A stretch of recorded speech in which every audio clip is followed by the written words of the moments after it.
안녕하세요. 독일어 신문을 읽어준 남자 독신남입니다. 요즘 최근 올려드린 한국 반도체 소식도 그렇고요. 오늘 말씀드릴 배터리 관련 영상도 조금 부정적인 메시지를 전달하고 있어 걱정이 앞서기는 합니다. 삼성이 뛰어난 이유, 그리고 한국 기업이 뛰어난 이유에 대해서도 독일 언론들의 시각을 전달해 드리기도 하지만요. 때론 우리에게 불편한 시각도 독일 언론에 거론되기도 하죠. 제 영상의 취지는 한국이 뒤진다, 한국이 밀린다 이를 설명하거나 주장하고자 함이 아니고요.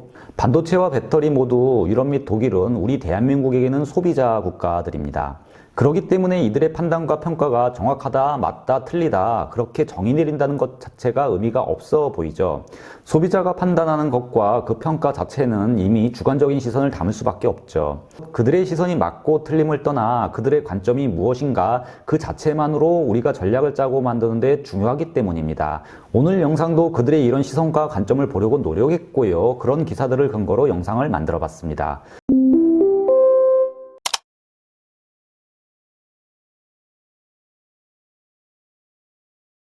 10년 전 중국의 ATL에서 나와 새로운 기업 하나가 탄생을 했었습니다.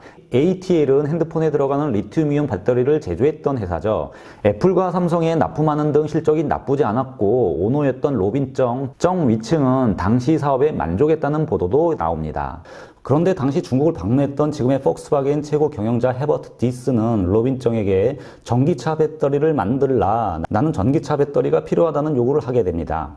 당시 헤버트 디스는 BMW에서 부품 구매 관련 책임자로 있었었죠. 그때 이런 요구를 받은 정 위청은 웃음으로 답을 했지만 ATL은 그 헤버트 디스의 말을 경청한 뒤 전기 자동차 배터리를 만들기 위해 도전을 했는데요. 이 업체는 현재 세계에서 가장 큰 배터리 생산업체가 되어 있습니다. 그 회사가 바로 CATL입니다. CATL의 전신 기업의 ATL이죠. 즉 현재의 폭스바겐과 중국 CATL의 협업은 10년 전 이렇게 개인적인 친분에서 시작이 되었다는 것이 독일 유력 일간지 한데스블라트의 설명입니다.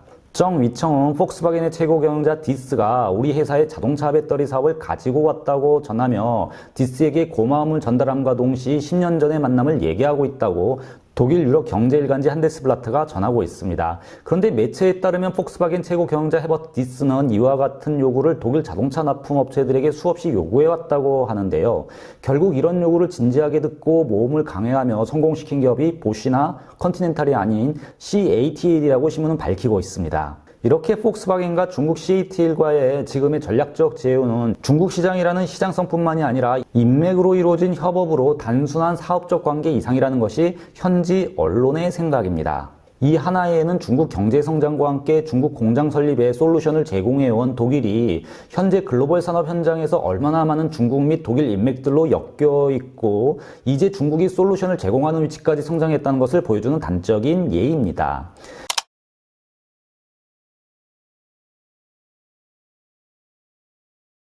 이번 달 초 5월 5일 닛산 자동차는 보유했던 다임러벤츠의 주식 1,600만 주 전량을 매도했었습니다. 이는 다임러사 전체 주식의 1.5%에 해당하는 주식인데요. 독일 증권가의 소식을 전하는 매체 묘제 온라인은 닛산이 이에 따라 당일 주가의 마이너스 3.5% 가격인 69유로 85센트 총 금액 11억 5천만 유로의 모든 보유 주식을 처분했다고 보도하고 있습니다. 왜 닛산이 다임러의 주식을 갑자기 팔아치웠을까요? 르노와 닛산은 10년 이상 다임러사의 주식을 보유하고 있었는데 갑자기 팔아치운 겁니다. 저희들에게 닛산 자동차의 다임러 주식 매도는 당연 관심 없는 얘기인데요. 그런데 여기에는 한국 배터리 산업에도 미칠 자동차 업계의 아주 미묘한 스토리가 숨겨져 있습니다. 예전에 르노, 닛산 그리고 다임러사는 주식을 서로 맞교환했던 적이 있었죠. 파트너십을 구축하며 서로가 주식을 교환했던 겁니다. 다임러사는 이에 따라 르노와 닛산 각 기업들의 주식 3.1%씩 보유했었습니다. 그러나 이들의 협업은 벤과 트랜스포터 정도에만 국한이 되어 있었다고 신문은 전합니다.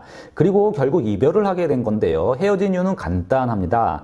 다임러 벤츠 입장에서는 협업이 더 이상 전략적이지 못하다는 판단이었죠. 이에 따라 닛산도 보유했던 다임러사의 주식을 모두 처분함으로써 이들의 전략적 제휴는 이렇게 끝이 나게 됩니다. 여기서 주목할 만한 점은 다임러사는 전략 제휴를 두고 닛산보다 중국 자동차 지리와 협업을 강화하면서 닛산이 자연스럽게 밀려났다는 사실입니다. 매체에 따르면 그러는 동안 슈바벤 사람들과 독일 사람들은 매체 공장 그 지역에 있는 사람들을 가리켜서 슈바벤 사람들이라고 그렇게 부르죠. 슈바벤 사람들과 중국 자동차 업체 지리가 더 많은 콜라보레이션을 진행하고 있다고 강조하고 있습니다. 즉 이번 닛산의 다임러 주식 전량 매도는 독일 자동차 업계에서는 중국과의 협업에 에너지를 쏟는 반면 다른 진영의 자동차 기업들과의 협업은 그들 관심에서 사라져가고 있음을 보여주는 사건이기도 합니다. 이 전혀 흥미없을 법한 얘기에는 한국 배터리가 중국 배터리 산업과의 치열한 경쟁이 쉽지 않다는 사실도 알리고도 있습니다. 특히 전기자동차 관련해서는 더더욱 그런데요. 메체데스 벤츠의 모기업 다임러사는 중국은 큰 시장이기도 하지만 전기 자동차를 리드하는 시장이기도 하다는 사실을 밝히고 있습니다. 즉 중국에서 시장을 석권해야 글로벌 시장 점유에 의미가 있다는 주장을 하고 있는 셈입니다. 그리고 중국과의 연대는 갈수록 강화될 것으로 보이고 있죠. 특히 전기차 시장에서 배터리 산업 관련해서는 더더욱 그렇죠. 벤츠는 지난달 4월 16일 자사의 전기자동차 SUV EQB를 독일에서 선보인 것이 아니라 상하이에서 선보이며 출정식을 갖기도 했습니다. 그만큼 중국 시장이 중요하다는 것이죠. 이런 일련의 모습들은 독일 자동차 업계와 중국 배터리나 중국 자동차 업계가 협업을 강화하는 것으로 보이고 있고요. 이런 양국 간의 콜라보레이션이 독일 자동차에 이득이 될 것이라는 것을 보여주는 모습들이기도 합니다.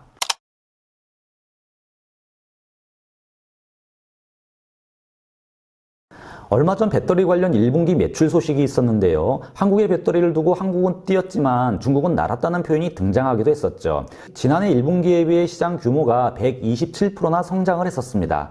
그런데 중국 CATL은 31.5%의 점유율을 보였고요. 중국 BYD 등 중국 배터리 기업들은 모두 2배 이상 공급량을 늘리기도 했었습니다. 이에 따라 중국 5개 업체의 글로벌 배터리 시장 점유율이 44%에 달하게 되었죠.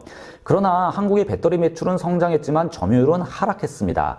그렇기 때문에 중국은 한국이 뛸 때 날았다는 것인데요. 시간이 지날수록 중국 업체들의 약진이 두드러지고 있습니다. 한국 배터리 생산업체 3사의 점유율은 총 30.9%로 지난해 같은 1분기 37.9%에서 6.9%나 하락했습니다. 물론 이는 중국 자동차 시장에서 전기자동차 수요가 급팽창했기 때문입니다. 그런데 중국은 인산철 배터리를 비롯 BYD의 블레이드 배터리 셀2백 방식의 배터리 수요가 늘어나고 있는 것이 약간 눈에 걸립니다. 여기에 이제 비중국 시장 진출까지 더해질 것으로 예상되고 있고, 그렇게 되면 한국 3사의 글로벌 입지가 약해질 것이라는 주장들이 여기저기서 나오고 있습니다.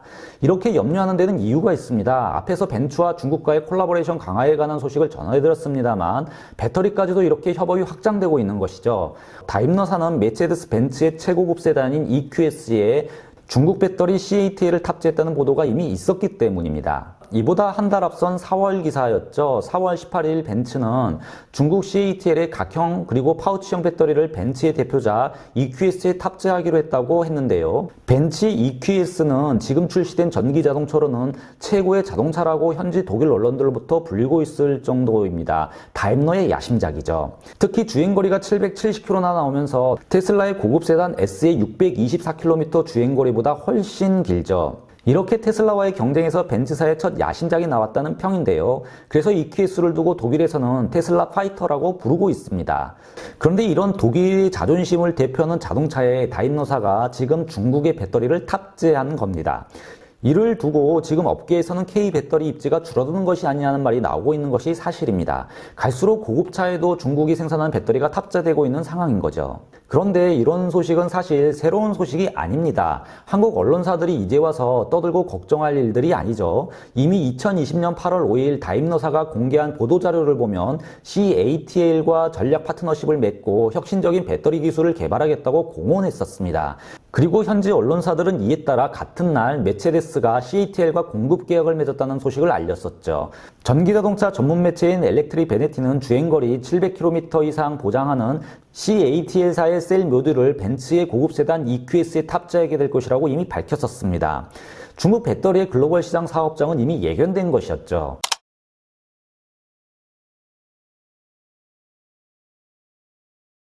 그런데 문제는 이뿐만이 아닙니다. 독일 자동차 업계 쪽 분위기는 지금 중국 배터리가 아주 강력하고도 훌륭한 독일 전기 자동차의 협업 파트너로 인식되고 있는 것이죠.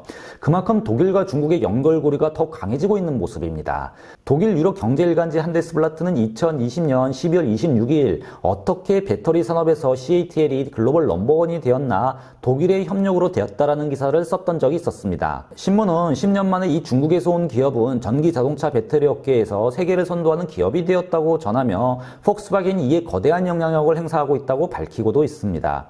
그리고 기사는 다임러나 BMW 같은 독일 기업들이 처음에는 중국 배터리에 대해 머리카락을 세울 만큼 곤두서 있었지만 독일식 표현이라 조금 어색하죠. 의구심을 거두지 못했다 이렇게 들으시면 될 것 같고요. 그렇지만 이는 중국에서 좋은 판매 기회를 갖게 될 것을 인지했고 CATL의 배터리를 주문하기 시작했다고 밝힙니다. 즉 독일 자동차 업계가 기술력 때문에 중국 업체를 선정했던 것이 아니라 전기차 시장 확보를 위해 중국 업체와 협업을 시작했다는 주장을 신문은 하고 있는 겁니다. 이 대목만 보면 산업 현장에서는 기술만 좋다고 꼭 제품이 소비가 되는 것이 아닐 수도 있다는 말로 해석이 되기도 합니다. 배터리 산업도 중국의 규모의 경제에서 오는 파워를 예상하고 우리도 전략을 충분히 짜야 한다는 것이죠.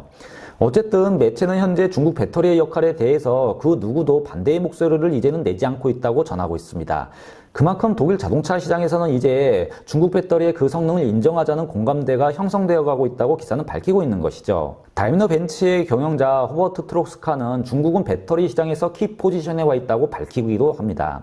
기사는 이와 함께 CATL은 이제 세계에서 가장 큰 배터리 생산업체라고 설명하며 CATL은 이제 중국을 벗어나 미국, 일본, 인도네시아 그리고 유럽 등 세계로 진출하려 한다고 설명하고 있습니다. 이에 따라 생산량을 230GW시까지 확장할 계획이라고 기사는 설명도 하고 있죠. 그리고 유럽 시장에서 가장 중요한 역할을 하는 것은 독일로 이 중국 배터리 업체는 독일 에어포트에 지난해 10월 배터리 공장을 짓기 시작했다고 보도하고 있습니다. CATL은 5년에 걸쳐 18억 유로 하나 2조 3천억을 투자할 계획이라고 합니다. 그리고 여기서 생산되는 배터리는 BMW에 납품될 계획이라고 신문은 전하면서 이는 유럽의 그린딜 전략에 맞춘 행보라는 내용도 추가적으로 설명하고 있습니다. 요즘 한참 시끄러운 ESG 기준에 맞추겠다는 것이고요. 이런 유럽의 그린딜 정책에 맞는 배터리를 벤츠와 BMW 모두 독일 땅에서 지금 납품하겠다고 설명하고 있는 셈입니다. 기사는 또한 CATL사는 앞으로 1kWh의 가격 $100에 맞출 계획이 있다는 것도 전하고 있는데요. 그리고 내년, 그러니까 기사 작성일 기준으로 내년이니까 올해죠. 2021년부터 가격이 본격적으로 내려갈 것이라는 것도 전하고 있습니다. CATL은 이에 따라 좀 더 가격이 저렴한 소재를 사용하게 될 것이고 이는 먼저 독일의 자동차 경쟁업체인 테슬라에게 납품하게 될 것이라고 기사는 보도하고 있습니다. 그러나 이 중국 배터리 생산업체에게는 테슬라보다 그리고 벤츠나 BMW보다 더 중요한 고객이 있는데요. 그건 바로 독일의 폭스바겐이죠. 이렇게 가장 베스트 고객인 폭스바겐의 ID 시리즈에는 상당 부분 CATL사의 배터리가 탑재될 예정이라고 신문은 말합니다. 그리고 폭스바겐과 CATL은 협업을 더욱 강화하려 한다고 밝히고도 있습니다. 2020년경에는 CATL사는 1200GWh를 생산할 계획이며 이 중 77GWh를 폭스바겐은 납품하게 될 예정이라고 기사는 전하고 있습니다. 이는 CATL사의 생산량 6.5%에 해당하는 수치이기도 합니다. 2020년 작년에는 폭스바겐이 CATL사의 생산 2.2%의 공급을 받고 있었지만요. 앞으로는 그 양이 훨씬 더 늘어나게 됩니다. 즉 중국 배터리가 중국을 넘어 세계 시장에서 그 판로를 확대하고 있다는 것은 이제 기정사실입니다. 어쩌면 이제 배터리 사업의 키포인트는 기술 문제와 제품의 퀄리티를 넘어선 것일 수도 있습니다. 반도체처럼 좋은 기술을 선점했다고 해결되는 것이 아닌 듯하죠. 지금 돌아가는 추세는 전고체 배터리 같이 획기적인 배터리가 시장에 좋은 가격으로 나오지 않는 한 중국의 비중국권 배터리 사업 팽창은 거침없이 진행될 것으로 보입니다. K배터리도 이에 대한 대비를 충분히 해야 할 듯 보이죠. 지금까지 독일어 신문을 읽어준 남자 독신남이었습니다.